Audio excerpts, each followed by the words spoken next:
કર્મ ક્યારેય કોઈને છોડતું નથી.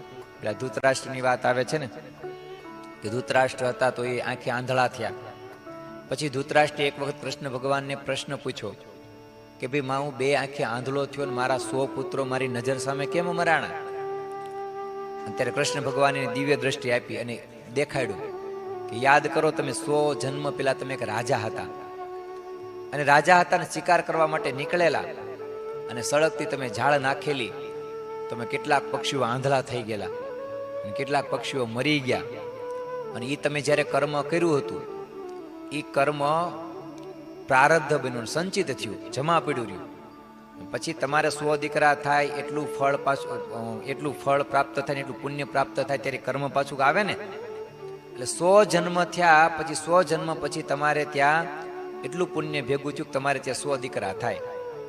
અને એ 100 જન્મ પહેલાનું કર્મ તમારે ત્યાં 100 દીકરા થયા અને તમે જે પક્ષીઓને માર્યા હતા એ પ્રમાણે તમારા દીકરાઓ મર્યા અને જે પક્ષીઓ પર તમે હળગતી ઝાડ નાખી હતી એ પ્રમાણે તમે આંધળા થયા. એટલે 100 જન્મ પહેલાનું કર્મ પણ 100 જન્મ પછી પાછું ભોગવવું પડ્યું ને ભોગવવું પડ્યું.